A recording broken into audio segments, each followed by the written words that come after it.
नमस्कार दोस्तों, स्वागत है आपका GDS to MTS previous year question paper.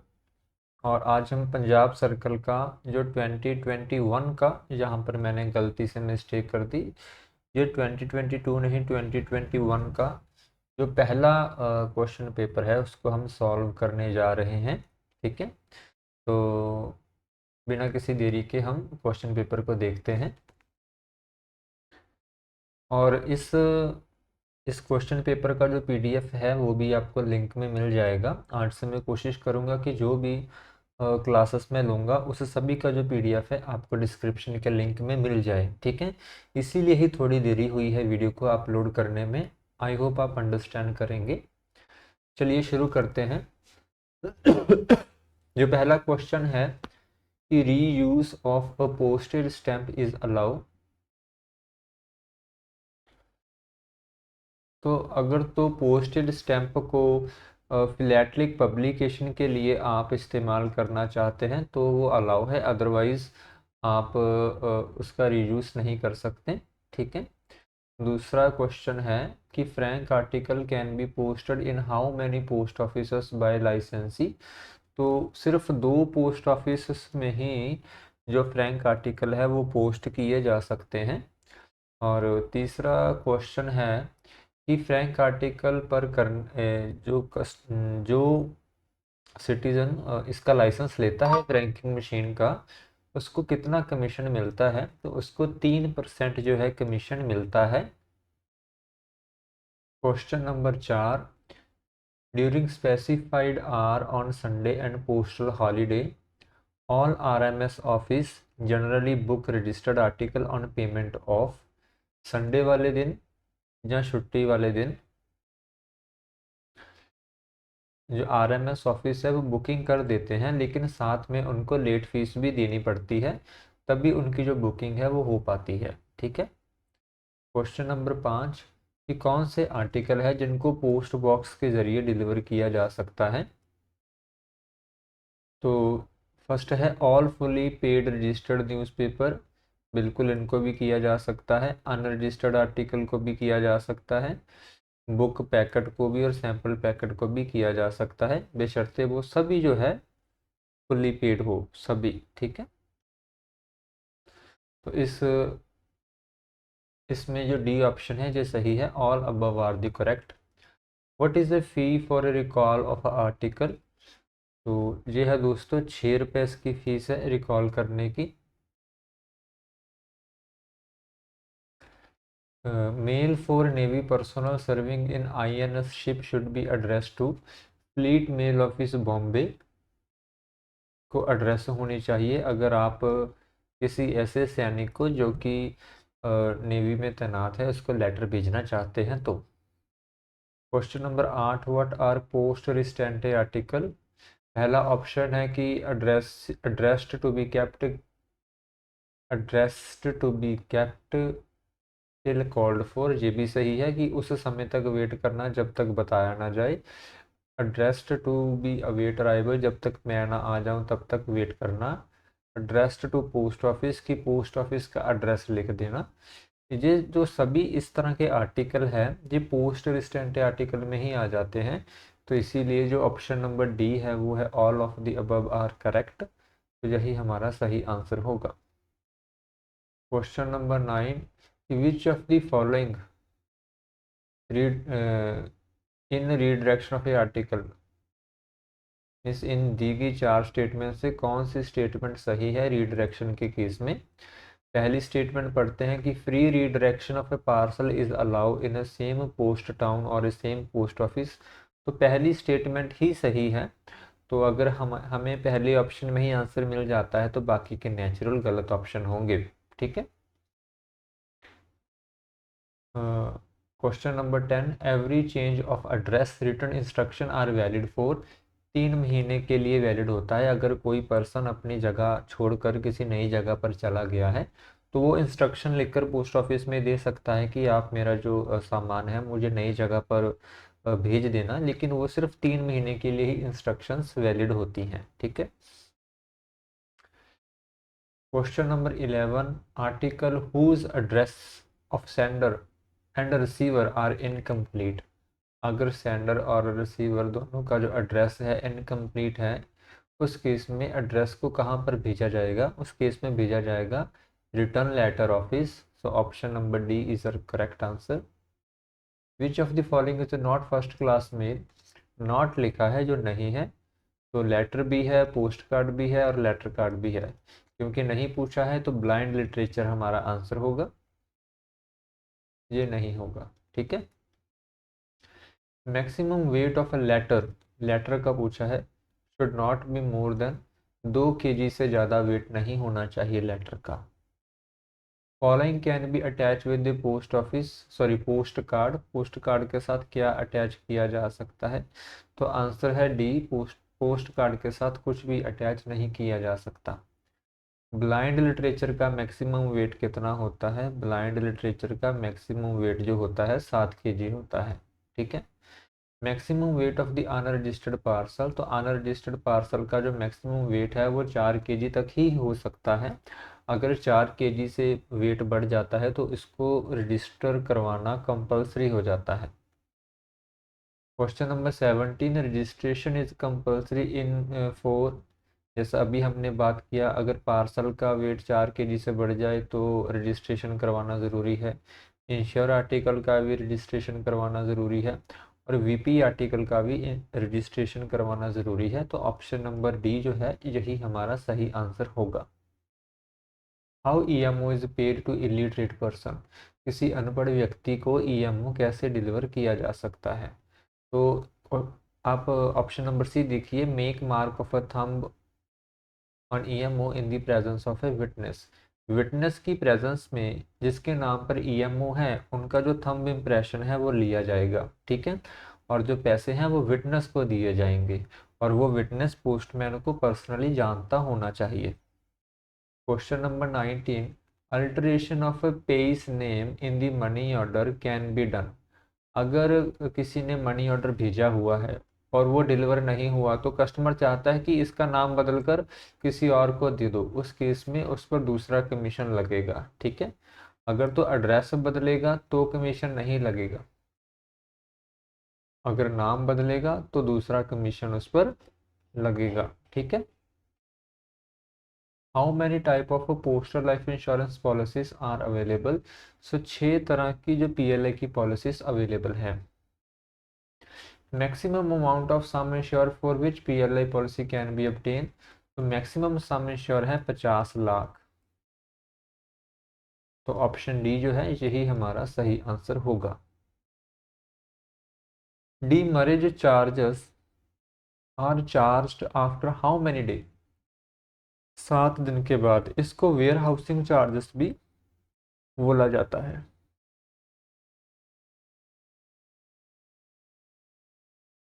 जैसे वीपी है कोई, मान लीजिए उसको 7 दिन तक तो रख सकते हैं, 7 दिन के बाद अगर कस्टमर लिख कर दें तो 7 दिन के बाद 14 दिनों तक भी हम उसको रख सकते हैं, लेकिन उस केस में उसके एक्स्ट्रा पैसे लगेंगे। ठीक है। उसको डीमर्जेज चार्जेस भी बोल देते हैं। कुछ केसेस में हम इन एक्स्ट्रा पैसे को वेयर हाउसिंग चार्जेस भी बोल देते हैं, जैसे कि अगर कोई स्मॉल पैकेट आता है फॉरेन से और उसका जो वेट है अगर 500 ग्राम से ज़्यादा है तो उसके वेयर हाउसिंग चार्जेस या डिलीवरी चार्जेस भी अलग से लेंगे हम। ठीक है।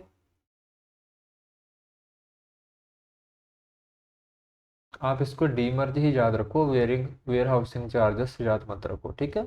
डीमर्ज ही याद रखो। An Indian postal order is valid without second commission for how many month, तो इसका आंसर 24 मंथ है। अगर आईपीओ किसी ने लिया हुआ है तो अगर वो पर्सन 24 महीनों के अंदर अंदर उसको कैश करवा लेता है तो उसको जो पूरे जितने आईपीओ के पैसे हैं उतने मिल जाएंगे। लेकिन अगर वो 24 मंथ के बाद जाता है तो एक कमीशन और डिपार्टमेंट काटेगा, उसके बाद ही उसको आईपीओ के जो पैसे हैं वो मिलेंगे। ठीक है। Question number 24, transit mail office is a unit of, तो transit mail office railway mail service की यूनिट है जहाँ पर बंद बैग ही आते हैं और बंद बैग ही आगे चले जाते हैं।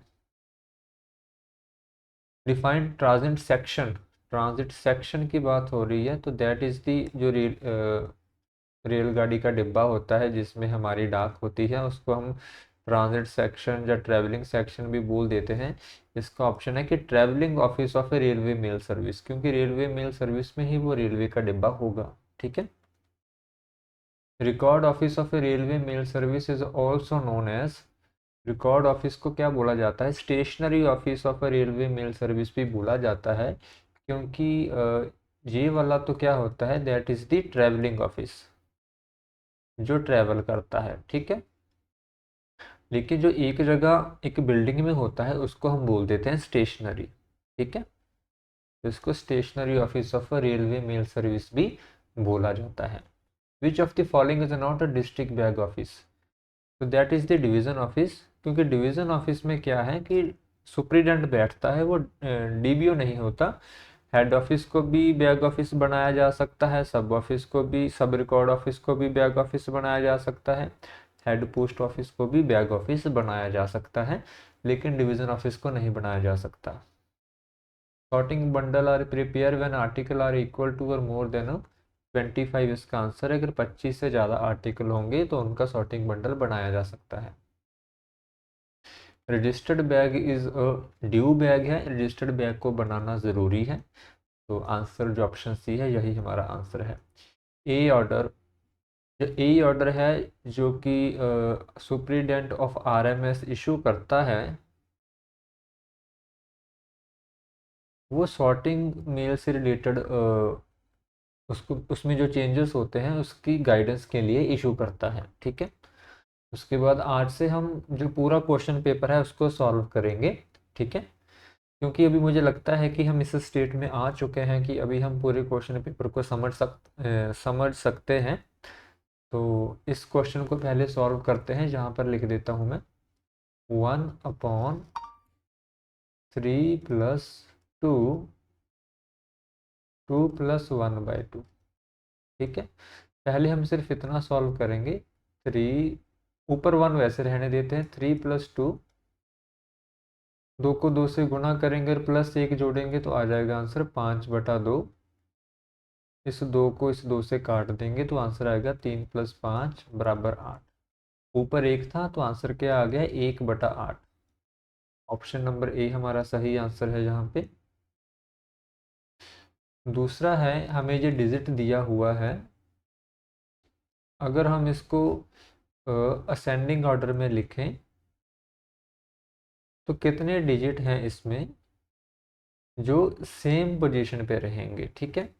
पहले हम वैसे का वैसे डिजिट ही लिख लेते हैं, 2, 3, 1, 9, 7, 6, 3, 5, 1, 8, 9, 4, 5। अभी हम बढ़ते क्रम में लिखेंगे, जैसे पहले ये 1 लिखेंगे, उसके बाद ये 1 लिखेंगे। ठीक है। और एक तो नहीं है, उसके बाद ये 2 लिखेंगे, और 2 तो नहीं है, उसके बाद ये 3 लिखेंगे, उसके बाद ये 3 लिखेंगे।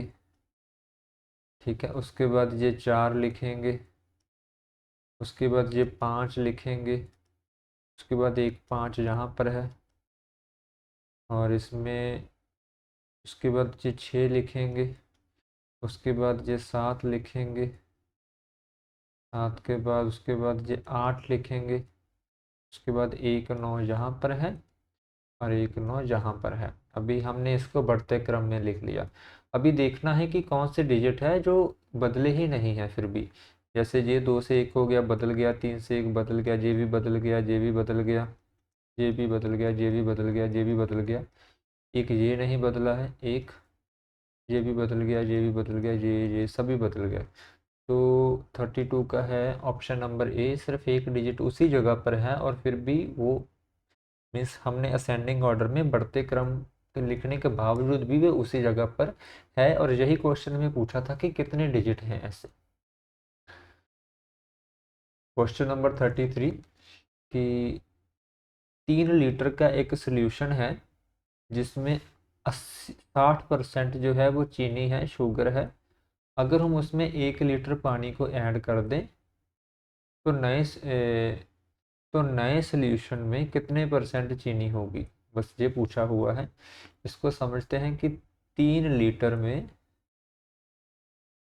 60% क्या है, चीनी है।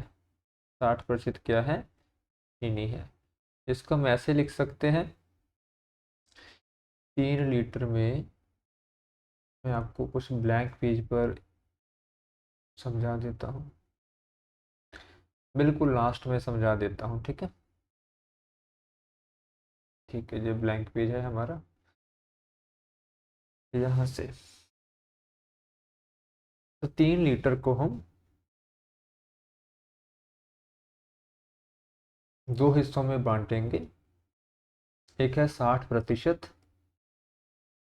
और एक है बाकी का 40%।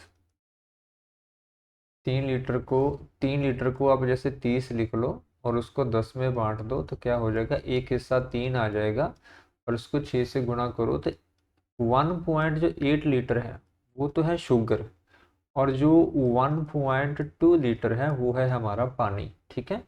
अगर 60% चीनी देखें तो वो है 1.8 लीटर, जो 40% जो पानी है वो है 1.2 लीटर, ठीक है। और अभी इसमें क्या है, अभी उसने 1 लीटर पानी और ऐड कर दिया है, तो कितना हो जाएगा, 2.2 लीटर अभी पानी हो जाएगा।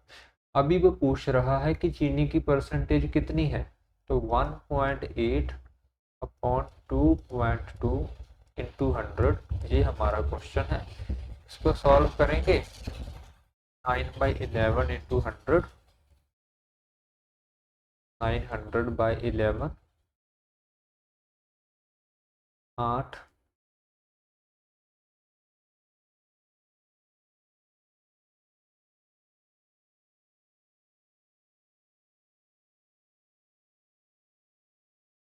सॉरी सॉरी सॉरी दोस्तों,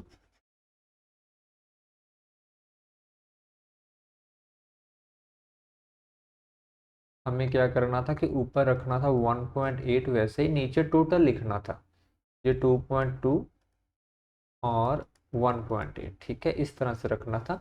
मैंने सिर्फ पूरे जो सोल्यूशन है उसका टोटल नहीं लिया था, मैंने सिर्फ पानी का ले लिया था, लेकिन हमें टोटल में से ही परसेंटेज निकालनी होती है। तो 1.8 अपॉन 4.0 इंटू 100 ऐसे परसेंटेज निकलती है। तो इसको अगर हम 6 से या 2 से काटेंगे, 9/20 इंटू 100, जहाँ 5 आ जाएगा, तो 45% जो है वो हमारा आंसर आ जाएगा, ठीक है। नीचे मैंने टोटल वैल्यू लिखी है सोल्यूशन की, कि सोल्यूशन में टोटल कितनी अमाउंट थी, ऊपर मैंने जो शुगर का अमाउंट है 1 लीटर पानी के डालने के बाद उसकी लिखी है, और बाद में उसको 100 से मल्टीप्लाई कर दिया है ताकि हम परसेंटेज निकाल सकें, ठीक है। तो 45% हमारा आंसर आया है। अभी देखते हैं, ऑप्शन नंबर जो बी है ये हमारा सही आंसर होगा, ठीक है। क्वेश्चन नंबर 34, कि एक पर्सन एक पंखे को 1,000 रुपये में खरीदता है और उसको 15% लॉस पे बेच देता है, तो उसका सेलिंग प्राइस क्या है, ठीक है। तो दोस्तों अगर 1,000 रुपये में वो खरीदता है, ठीक है, और उसको 15% का लॉस हो गया है, मतलब कि वो 850 में उसको बेच देगा। आप 1,000 को अगर 100 मानो तो 15% वो 85 में होगा, 100 से 15 निकालोगे तो 85 होगा ना। तो बस मैंने 1,000 को 100 की तरह ट्रीट किया, और जहाँ पर देखिए 1,000 को 100 और इस तरह 85 को मैंने 850 मान लिया, ठीक है। तो ये -15% लॉस हो गया, ओके। इसमें कुछ समझने वाली बात नहीं है, सिंपल सी बात है। अभी क्या है, इस क्वेश्चन में बताया गया है कि किसी कस्टमर को हर रोज 1 रुपये ब्याज मिलता है और साल का 5% ब्याज है, तो बताओ उसने उसकी जो रकम है वो कितनी है, जो सम ऑफ मनी है वो कितनी है, ठीक है। अगर किसी पर्सन को हर रोज 1 रुपये ब्याज मिलता है, तो साल में 365 दिन होते हैं, तो साल में कितना ब्याज मिलता है, 365 रुपये ब्याज मिलता है। अभी ये 365 रुपये कितने हैं, ये है 5%, जहाँ पर बताया गया है ना कि साल का 5% ब्याज मिलता है, तो 365 रुपये कितने हैं, ये है 5%। अभी 365 को 5% से डिवाइड करेंगे तो 1% की वैल्यू निकल जाएगी, और हमें 100% की वैल्यू निकालनी है, तो 100 से गुणा कर देंगे। अभी पहले इसको इससे डिवाइड करेंगे, 7, 1, 5, 3 और 73 को 100 से गुणा करेंगे 7300। तो ऑप्शन नंबर जो डी है ये हमारा सही आंसर होगा। ठीक है। Question number 36, a fruit seller had some apple, कि फल बेचने के वाले के पास कुछ सेब थे। उसने he sell 40% apples and has a balance of 420 apple with him, originally he had how many Apple.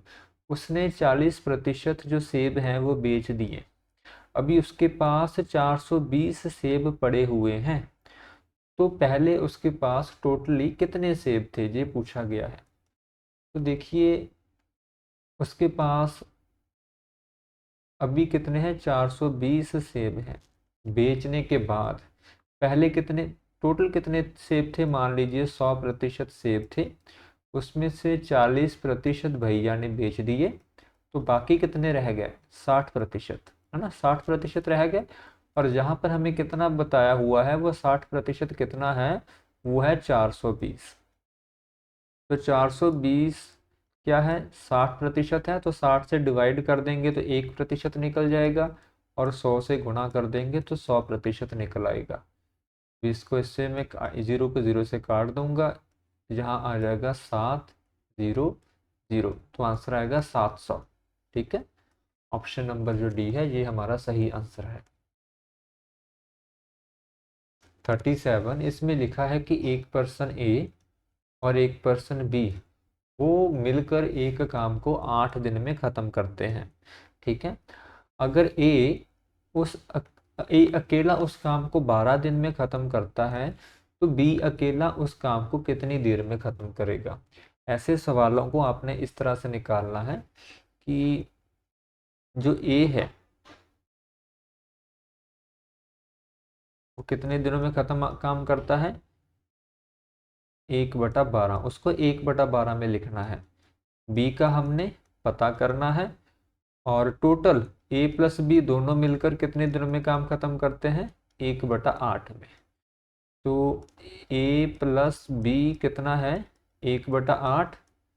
ए की वैल्यू हमें क्या दी हुई है, 1/12, तो क्या लिखेंगे, 1/12 प्लस 1/बी बराबर 1/8।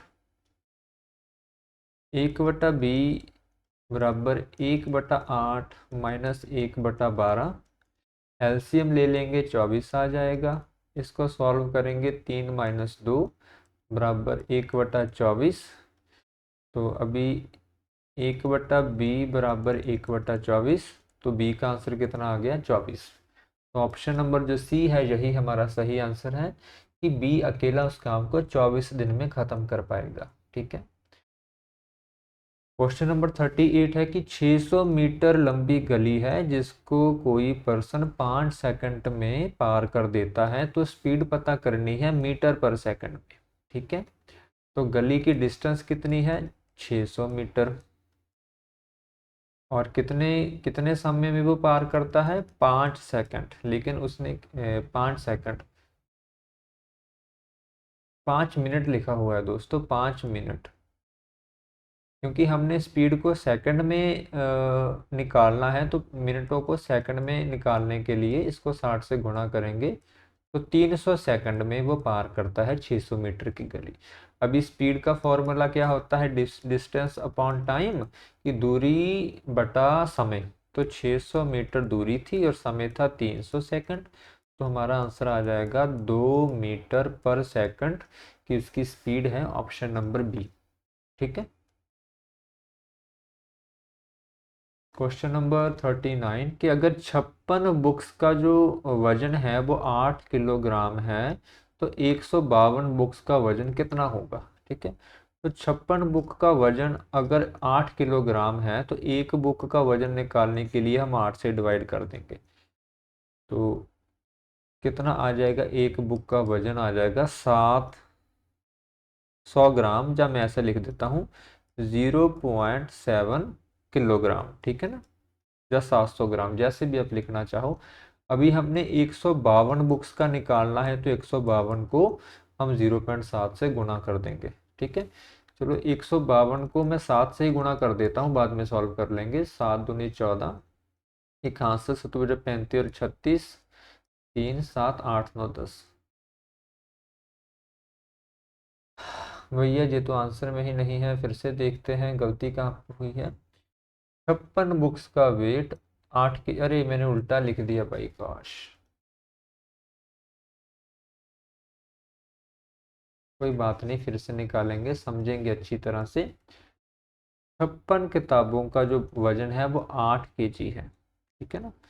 तो 8 kg, इसको मैं 800 ग्राम लिख लेता हूँ फिलहाल के लिए। 800 ग्राम 56 किताबों का वेट है, तो एक किताब का वेट कितना होगा, इसको 56 से मैं भाग कर दूंगा, ठीक है। और अभी हमें निकालना कितनी किताबों का है, 152 का, तो 152 से हम इसको गुना कर देंगे। इस तरह से जो सॉल्व होगा दोस्तों।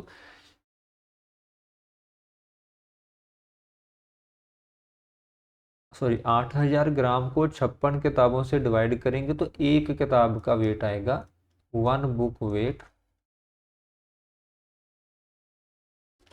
और उसको 152 से गुना करेंगे तो 152 जो बुक्स है इनका वेट आ जाएगा, ठीक है। अभी हम इसको सॉल्व करते हैं। अगर हम इसको 8 से डिवाइड करें, 1 8 8 7 2, दोनों को 8 से डिवाइड कर देते हैं, जहाँ पर आ जाएगा 7, और जहाँ पर आ जाएगा 1 8 8 1 7 2 8 9 72, 19 आ जाएगा, ठीक है। और 19 को 8 से गुना करते हैं, 19 गुना 8, 8 70 7 1 8 15।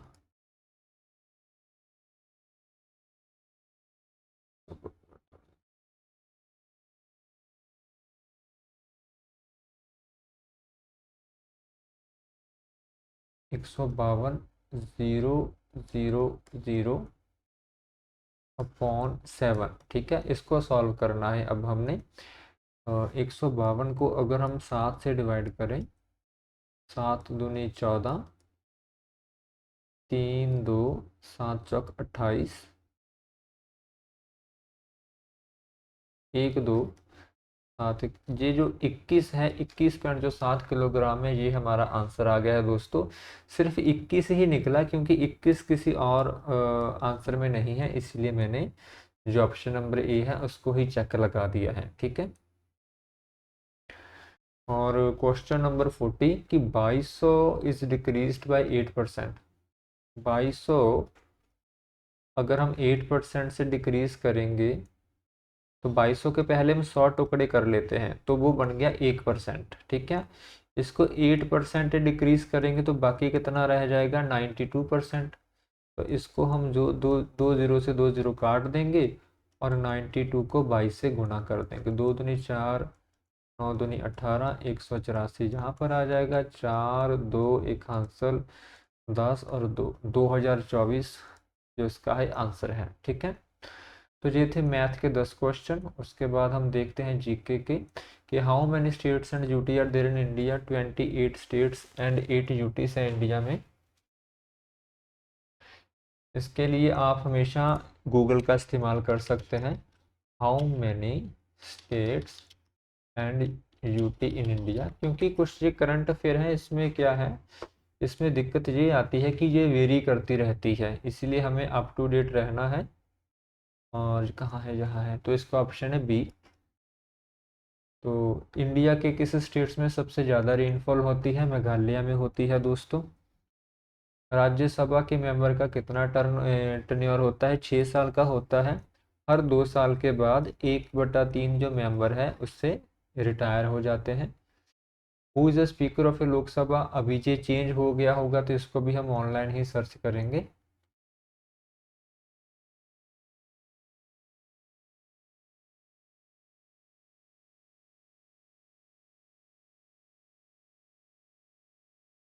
अभी ओम बिरला साहब है अभी भी, तो ओम बिरला साहब चेक लगा देंगे, ठीक है। ये चेंज भी हो सकता है, जैसे इस साल इलेक्शन है तो ये चेंज भी हो सकता है। जो वोटर इंक होती है, वोट इंक होती है, उसमें कौन सा कंपाउंड होता है, उसमें होता है सिल्वर नाइट्रेट। हमारे सोलर सिस्टम का सबसे बड़ा प्लेनेट कौन है, वो है Jupiter, option number C. Quit India movement को और हम किस नाम से जानते हैं, उसको हम अगस्त मूवमेंट के नाम से जानते हैं, ऑप्शन नंबर बी। जो गरबा है किस स्टेट के साथ संबंध रखता है? गुजरात में वहां पर गरबा या डांडिया खेलते हैं। The term principle values right और रॉन्ग बिहेवियर किस सब्जेक्ट से रिलेटेड है? जी एथिक्स से रिलेटेड है दोस्तों। और विटामिन डी की डेफिशिएंसी से क्या होता है? रिक्टस होता है, जिसमें जो हड्डियां हैं हमारी, बोन्स जो है वो वीक हो जाती है। ठीक है। तो दोस्तों ऐसे हमने ये जो क्वेश्चन पेपर है पंजाब का 2021 ईयर का हमने सॉल्व किया है। और इसका जो पीडीएफ मैं आपको वीडियो के लिंक में दे दूंगा। अभी के लिए इतना ही। फिलहाल मिलते हैं अगली क्लास में। अभी के लिए जय हिंद, जय भारत, जय जवान, जय किसान।